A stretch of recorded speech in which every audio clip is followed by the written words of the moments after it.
بسم الله الرحمن الرحيم والصلاة والسلام على من بعثه الله رحمة للعالمين. أحييكم بتحية الإسلام، فالسلام عليكم ورحمة الله تعالى وبركاته. هذه الليلة السبت إن شاء الله غادي نعيش مع محاضرة قيمة تنفعنا في شهر الصيام وفي غير شهر الصيام، حيث نستضيف هذه الليلة الدكتور الصديق الحبيب عبد الحميد بيطري. هو أستاذ في الصيدلية وهو باحث. Ce soir, nous allons être patients puisque nous allons vivre avec une conférence qui peut nous aider pendant le Ramadan et après le Ramadan, puisque nous avons affaire à notre docteur Abdelhamid Bettari, qui est professeur en pharmacologie et il est aussi rechercheur dans la nutrition. Et vous savez, avoir une vie saine tous les jours, ça y va de la bonne santé et de vivre ensemble. Alors, sans tarder, je tiens à vous signaler que cette conférence, elle est diffusée dans le monde entier, puisque nous avons le système de visu. Il y a des frères qui nous regardent du Canada, il y a d'autres qui nous regardent du Brésil, à qui nous avons envoyé le lien. Sans tarder, Abdelhamid Bettari, il va s'exprimer en langue française et puis surtout, il faut regarder les images qu'il va vous montrer. تفضل دكتور بيطري. بسم الله الرحمن الرحيم.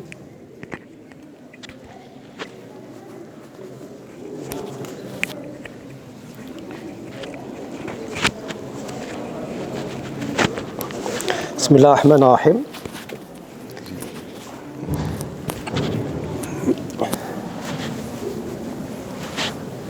بسم الله الرحمن الرحيم.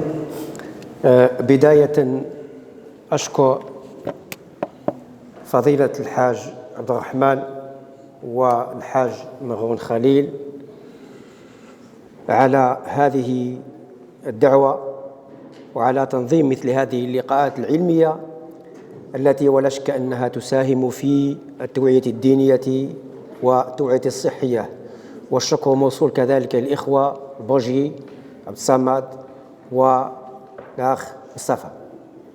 Chers frères et sœurs, vous savez que notre santé, elle dépend de plusieurs facteurs. Notre santé, elle dépend de notre alimentation et que cette alimentation doit être naturelle, équilibrée et diversifiée. Il faut pratiquer une activité physique 2 fois par semaine. Il faut jeûner, non seulement durant le Ramadan, mais également au moins 1 fois par semaine, car le jeûne, c'est la santé. Il faut contrôler également votre poids, car l'excès de masse grasse ou l'obésité ont rapport avec beaucoup de maladies. L'obésité en rapport avec ce qu'on appelle les maladies métaboliques. L'obésité en rapport avec l'hypertension artérielle. L'obésité en relation avec diabète. L'obésité en relation avec les cancers, surtout cancers hormonodépendants, à savoir cancer de la prostate et du sein. Moins de stress, c'est bon pour la santé. Il faut contrôler, il faut gérer votre stress. Et la dernière ou le dernier facteur, le sommeil égale à la santé, car nous avons une petite glande dans notre cerveau de quelques millimètres, à la taille d'une graine de riz. Mais il produit, cette glande, il produit 3 hormones miraculeuses. La mélatonine, la valentonine, la 6-méthoxyhamalo. La mélatonine, c'est une hormone qui permet de neutraliser, d'éliminer les substances toxiques produites par notre organisme. Vous savez que 2 à 3% de l'oxygène que nous respirons, il se trouve en substances toxiques. Et l'alimentation de ces substances, il permet de neutraliser et d'éliminer ces substances toxiques, qui sont bien sûr qui provoquent le cancer et qui provoquent l'athérosclérose. Donc, il faut suffisamment de sommeil dans une chambre obscure. Pourquoi obscure? Parce que cette glande, elle est inhibée par la lumière, TV ou les smartphones, il est inhibé. Et par conséquent, vous n'aurez pas suffisamment de ces hormones. Donc la mélatonine, c'est une hormone activité antioxydante puissante. La deuxième hormone, c'est la valentonine. La valentonine, c'est l'hormone de veille, de vigilance. Troisième hormone, non, c'est la valentonine, c'est son hormone de sommeil, alors que la sesmétoxyhamalo, c'est l'hormone de vigilance et de veille. Et par conséquent, si on dort mal, ou nous avons, si vous voulez, une insomnie ou trouble de sommeil, eh bien, nous aurons des conséquences sur, bien sûr, sur notre santé.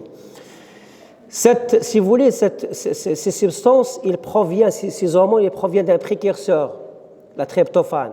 La tryptophane, il se trouve dans les poissons, dans les œufs, dans les bananes, dans les amandes, dans les produits laitiers. Donc vous avez donc, je dors dans une chambre obscure, de qui, bien sûr, cette glande, elle travaille de 10 heures du soir jusqu'à 6 heures du matin, et bien sûr, si mon alimentation équilibrée, bien sûr, j'aurai suffisamment de substances. Donc ces substances produites par l'épiphyse ou cette glande, si vous voulez, de taille graine de riz, il produit ces hormones qui contrôlent tout, la glande thyroïde, la thymus, le pancréas, la glande surrénale, etc. Donc en bref, le sommeil, c'est la santé.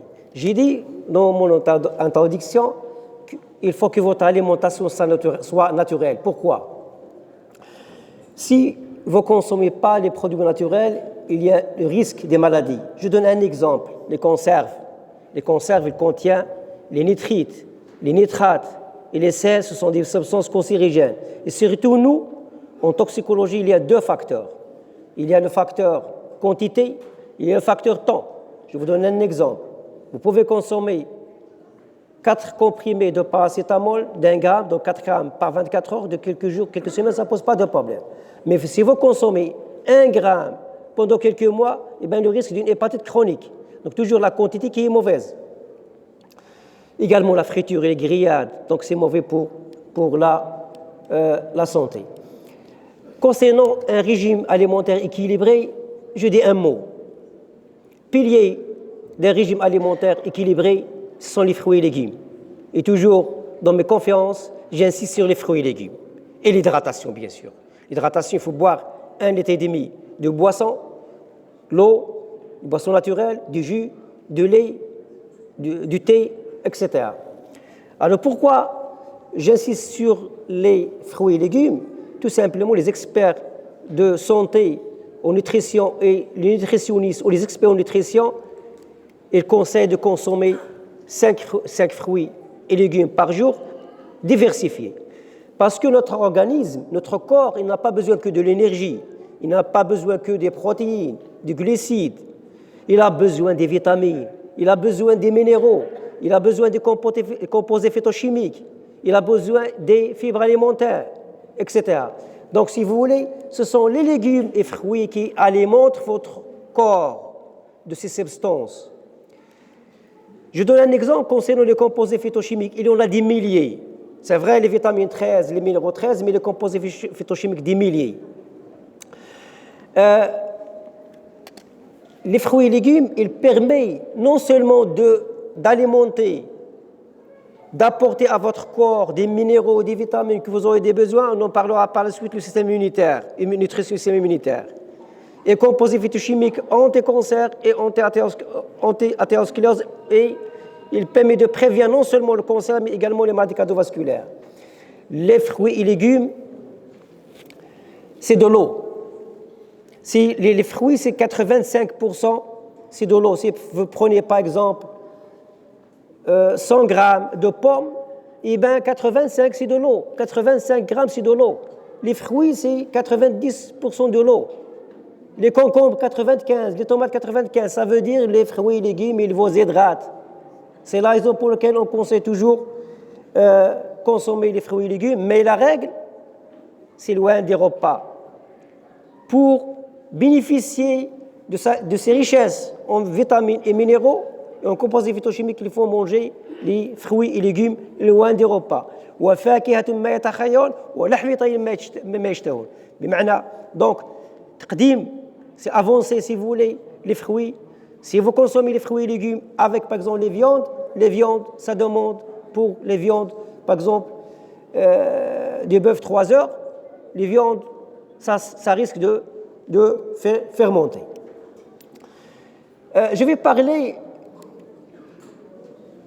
la prévention, nutrition et prévention des maladies cardiovasculaires.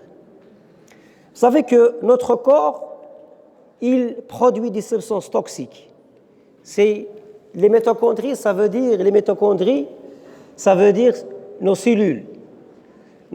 Nos cellules, pour produire de l'énergie, ils ont besoin de l'oxygène et c'est 2 à 3% de l'oxygène se transforme en substances toxiques. Ces substances toxiques, il faut les neutraliser. Comment les neutraliser? Par l'alimentation, ce qu'on appelle les antioxydants, à savoir la vitamine C, la vitamine E, la vitamine A, les polyphénols, les caroténoïdes, toutes ces substances, ils permettent bien sûr de neutraliser ces radicaux libres, parce que les radicaux libres, ils permettent d'attaquer nos gènes et par conséquent, cancer. Ils peuvent attaquer nos lipides, les LDL, et risquent de l'athérosclérose. Donc, il faut bien sûr manger les fruits et légumes pour prévenir le cancer et pour prévenir la maladie cardiovasculaire. Donc, fruits et légumes, ils contiennent tout ce que nous avons besoin, nos organes, tous nos systèmes, et se bénéficient de ces vitamines et ces minéraux et polyphénols, etc. Alors, pourquoi les fruits et légumes vous protègent contre le cancer? Parce qu'ils contiennent les antioxydants et ils contiennent les composés phytochimiques. Les produits qui sont, si vous voulez, sont cancérigènes, les graisses. J'ai parlé ça dans mon introduction. L'obésité, il est en relation avec le cancer, c'est le cancer de la prostate et cancer du sein. Les sels et les cancérigènes, cancer gastrique. Et les sels, il produit également ce qu'on appelle les calculs rénaux. Des calculs, si vous voulez, le massacre boulia. Moins de fruits et de légumes, nous avons parlé. L'obésité, nous avons parlé. Donc, pour prévenir ces maladies, donc, il faut manger bien sûr, les fruits et légumes pour avoir, bien sûr, les antioxydants, composés phytochimiques et les fibres alimentaires. Je vais vous donner 2 ou 3 exemples. Il y en a plusieurs. La prévention de l'AVC, cancer de l'AVC, 50%. Si vous consommez des légumes crucifères, le chaux et le chrome, vous êtes protégé 50%. Et vous êtes protégé contre 50% cancer de la prostate.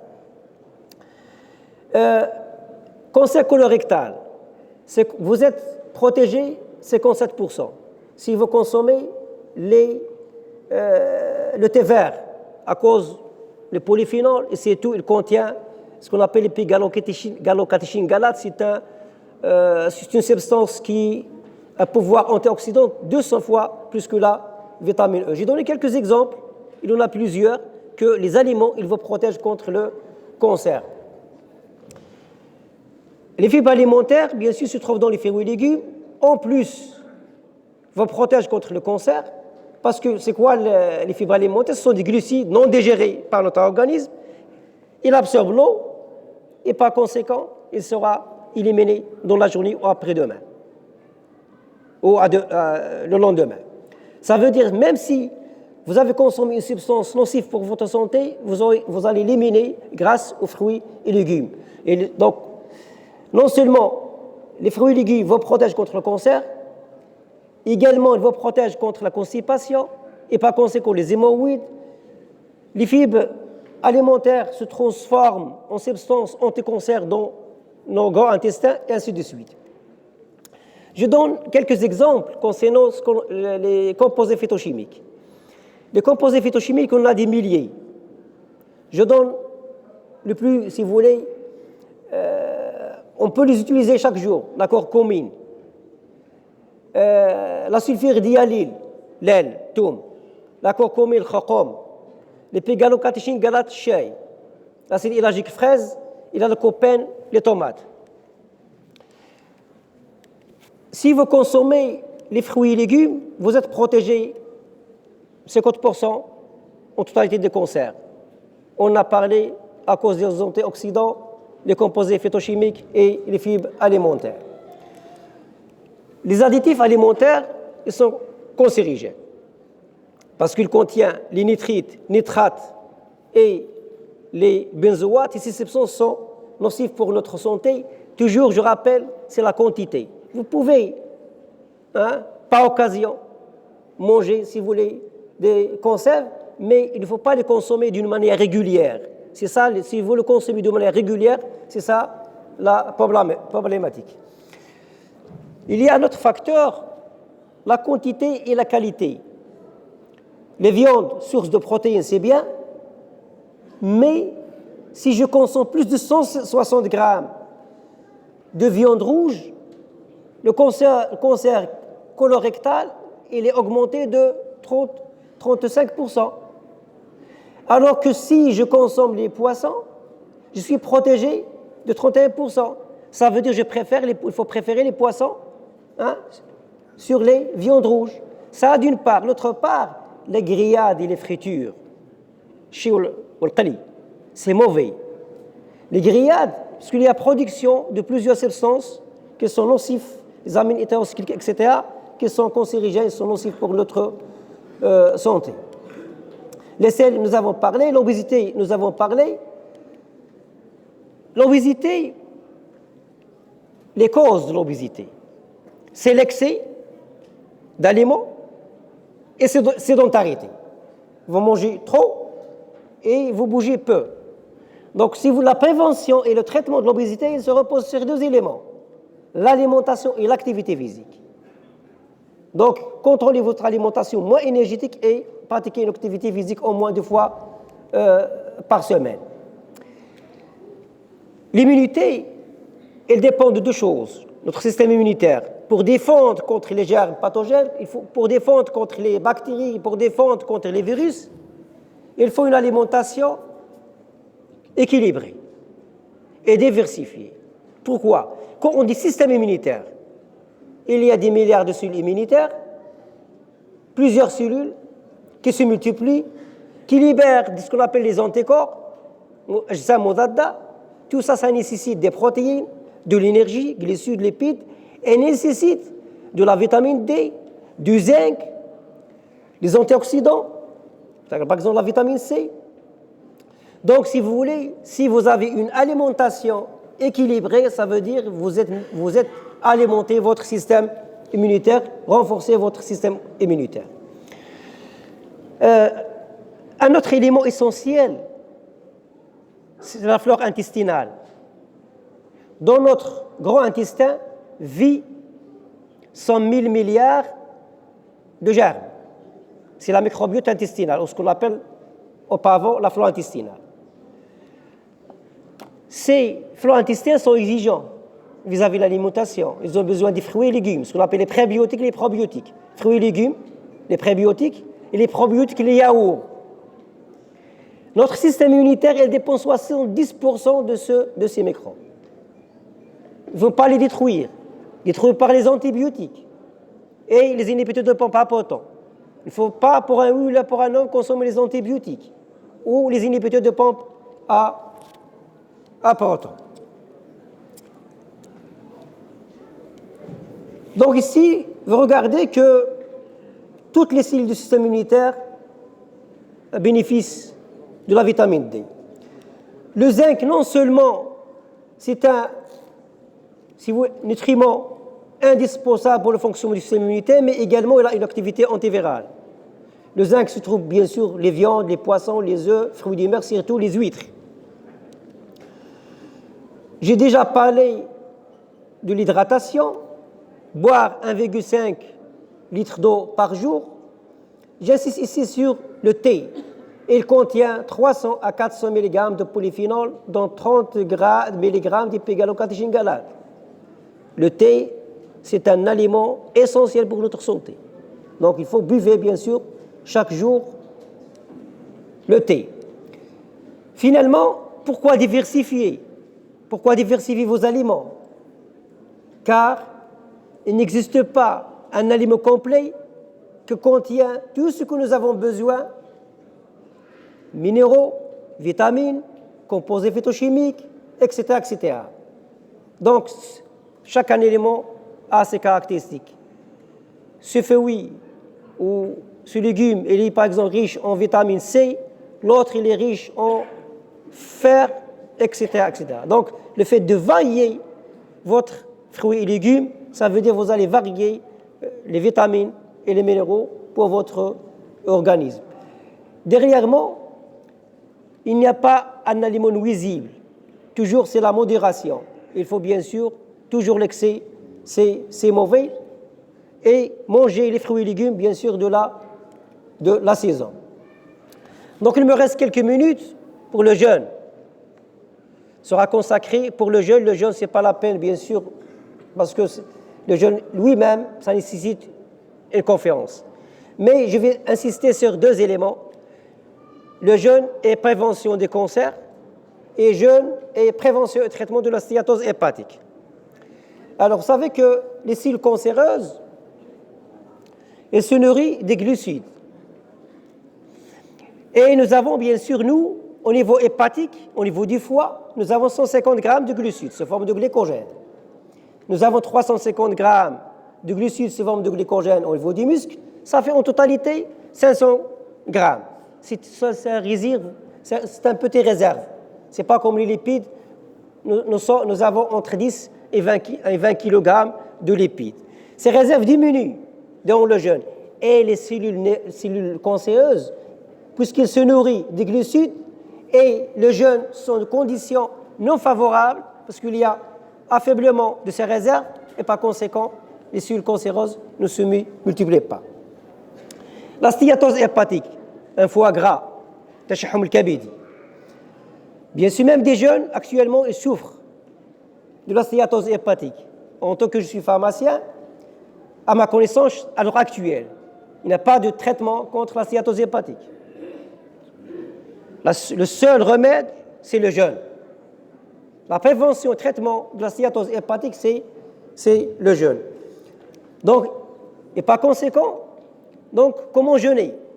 Ça ne veut pas dire que je jeûne durant la journée, j'ai perdu de la graisse avec des toxines, et la nuit, je vais consommer ce que j'ai. Mais il y en a des gens qui gagnent du poids, ils mangent trop, et c'est mauvais. J'ai jeûné, j'ai perdu du liquide, je suis déshydraté, j'ai perdu du sucre. Qu'est-ce que je dois faire? Je dois hydrater mon corps, c'est l'eau, ou d'ailleurs, je dois hydrater mon corps, l'eau et les dates. Hadith, Ya Aisha baytun la tama fihi ahluhu jiya'. La valeur nutritionnelle ou nutritive des dates, il contient des acides aminés essentiels, il contient 12% des fibres alimentaires, il est riche en calcium, en potassium, en magnésium, des vitamines du groupe B, etc. Donc les dates sont bonnes pour la santé. Donc je commence par l'hydratation, l'eau, les dates. La chose la plus importante, durant la nuit, les fruits et légumes. Les fruits et légumes, c'est la santé. Et d'ailleurs, nous, dans notre travail, dans l'officine, des gens, ils viennent chez nous qui souffrent, si vous voulez, des troubles digestifs, par exemple des constipations. C'est à cause, bien sûr, mauvaise hydratation et mauvaise consommation des fruits et légumes. Donc, il me reste 2-3 minutes. Les dates, ils contiennent, comme j'ai dit, des sucres rapides. Fructose, glucose, saccharose, absorption rapide. Ils vont entrer dans le sang. Quelques minutes, la glycémie ça va augmenter. le cerveau va prendre une idée et par conséquent, dans 15 minutes, je vais sentir de la satiété, shaba'. Et en plus de ça, j'ai déjà cité qu'il contient des protéines, il contient des acides aminés, etc., etc. Donc, si vous voulez, c'est un aliment riche. Si je commence par les dates, après 15 minutes, là, bien sûr, l'eau et les dates, je vais sentir une satiété. Mais si vous commencez par exemple, de la grillade, ou ce qu'on appelle shibakiya ou le gaouche, la digestion, ça prend des heures et des heures, vous allez surconsommer, vous allez consommer plus que vous aurez besoin. Déjà parlé qu'il est riche en potassium, en calcium, en magnésium, vitamine B, etc. Je finis par ce diapo. Mes commentaires sur ce diapo, c'est une table marocaine bien sûr, absence de l'eau. Il n'y a pas d'eau. Et tout ce qui est sur table, c'est de la farine. Les grillades, c'est de l'énergie. Parce que 1 gramme d'huile, c'est 9 kilocalories.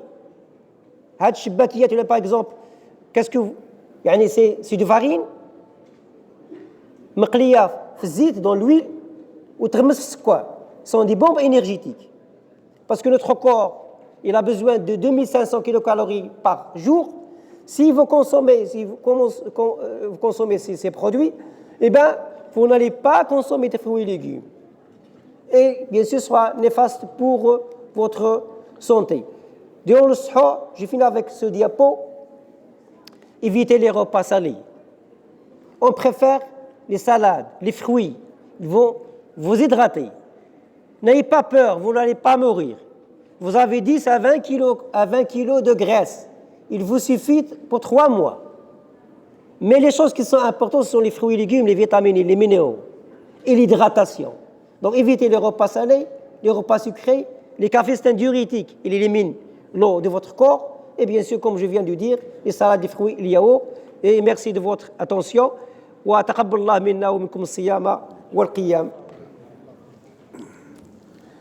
بسم الله الرحمن الرحيم. شكرا دكتور بطريقة على هذه النصائح. Nous avons déjà fait une conférence de cette sorte sur Jésus, mais nous avons préféré vous offrir à tous. Moi, je vais jouer l'avocat de vous tous. Moi, je vous ai écouté dans cette conférence. Si j'ai bien compris votre conférence, pendant le ramadan, je commence par le ramadan, je mange 3 dates, 2 grands verres d'eau, je vais faire la prière. Bien sûr. Et je ne mange pas, je viens faire tarawih. Bien sûr. Et puis après, quand je rentre... Mangez ce que vous voulez. Non, parce que je veux, ce que j'ai compris. Ce que je dois manger, un peu de légumes.